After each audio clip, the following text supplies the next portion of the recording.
And thank you both for always consistently being here to keep the room open. Um, the dedication is admired.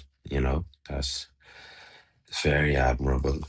Because Lord knows, I don't know what happened since this time change, precious. I like literally like my internal clock thrown off or something. Like I always is an early morning riser from 5 something AM.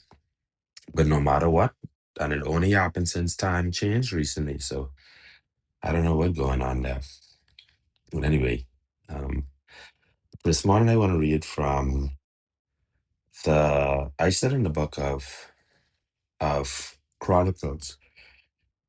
So I want to read again from Second Chronicles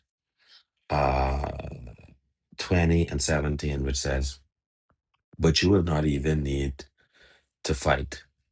Take your positions and stand still and watch the Lord's victory. He is with you, O people of Judah and Jerusalem. Do not be afraid or discouraged. Go out against them tomorrow, for the Lord is with you." Um, Today, I'm truly grateful for my wife, my children. I'm grateful for life, health, strength, each and every one of you, my staff, opportunity, every gift, every blessing, every single thing that God has given me. I am truly, truly, truly grateful for. Um, in this particular part of the scripture, one of the reasons why it stood out to me, right, was basically just one thing, but God is reading just now. I picked up on something else, right?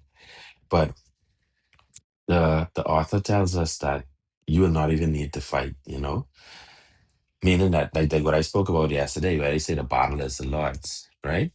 But he said you don't even need to fight. But this was what was so important to me, what stood out in this. He said, take your positions, then stand still and watch the Lord's victory.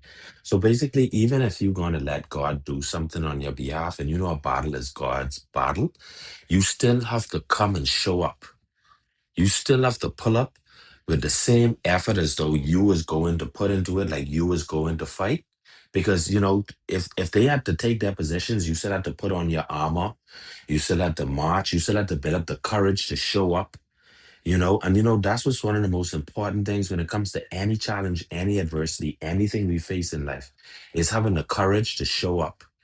You know, every one of us is go through things where we be afraid. I don't care who you is. I don't care how strong you think you are, how much of a bold face you putting on. Like we humans, and we can't avoid that. And we face fear sometimes. But God is telling us to just show up. You don't have like I can fight the battle for you, but I need you to show up. And he wants us to show up because he needs us to look the enemy in the face and tell him, look here, I ain't afraid of you. My God bigger than you. My God better than you. And that's the whole purpose of it. That is why we need to show up. He said, then stand still and watch the Lord's victory. So even though we show up, God said, okay, you ain't got to fight. He say, stand still, just chill out. But I need you to be here to watch this movie. You need to be here to watch me cut this movie. I ain't gonna let you cut this from laying down in bed. I need you to be right here in the front of them. So they still wouldn't even understand how is it that I was able to do this for you. It only could have been me, you know? So he says, He's with you, O people of Judah and Jerusalem. Do not be afraid or discouraged. Like I said, God tell us not be afraid. He just wants us to show up. He says, go out against them tomorrow, for the Lord is with you. That's just a reminder for us today and for the rest of the week as we go into a holiday weekend. I don't know how it is where everyone else is from, but on these long holiday weekends, you have a lot of people out there drinking and partying, and you just have to be super careful. Like all kind of things just be happening on these holiday weekends. Sorry, there's a long one. Yeah, it's Friday and Monday, but he tells us, you know, the Lord is with us. So may we be reminded that as we go out this weekend, to keep the Lord with us and just not be discouraged. Just always have the courage to show up. All right. So thank you everyone for the opportunity to speak. I'm Kerry, and I would like to push my mic back to the moderator.